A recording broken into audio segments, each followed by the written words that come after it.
ساخو ته راغلی مامندو ته ملک فردوس خان جلسه ده او د ترافیک په نښه باندې ولاړ دی. نوجوان دی، باصلاحیته دی، نیک دی، خدمتګار دی او د دې خاورې اواز دی، د دې ولس اواز دی، د وخت ضرورت دی.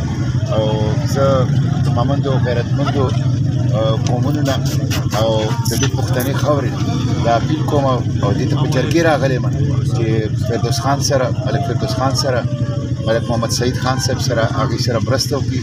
ترازو نه صرف ووټ ورکړي، سپورټ ورکړي، نوټ ورکړي، بلکې دې سفیران نمایندګانو جوړ شي. ټول ناکام شوي دي، صرف جماعت اسلامي حل ده. دا نن چې کوم د بجلی 5.5 روپۍ یونټ سیوا کړی دی، 13.5 روپۍ لیټر پټرول قیمت یې سیوا کړی دی. دا بالکل ظلم دی. د خلک د پټرول بم نه نجات غواړي او د بجلی د جنګو د غټو بریډ نه نجات غواړي او د دې بدامنۍ او ټارګټ کیلینګ نه نجات غواړي، دهشتګردۍ بم دماغو نه نجات غواړي. نو حل صرف جماعت اسلامي دی، باقي ټول ناکامه شوي. مشتاق صاحب، که موږ وګورو تاسو په سینټ کې ډېر ښکلی اواز اوچت کړی دی د ظلم خلاف.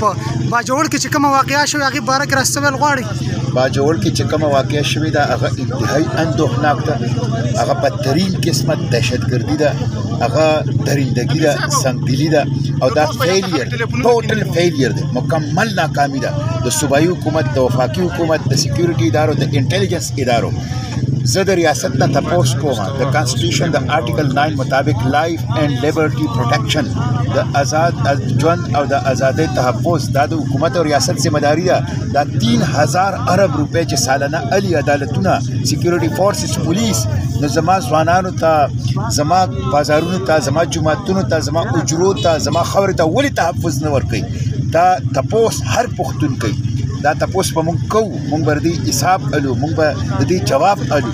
زه د دې غندنه کوم، غمزده خاندان سره ازار تعزیت کوم او د دې ذمہواري ټوټلی دا په حکومت باندې، وفاقي صوبایي حکومت ایڈمنسټریشن باندې او سکیورټي فورسز او انټیلیجنس ادارو باندې. ډېره زیاته مننه مشتاق صاحب.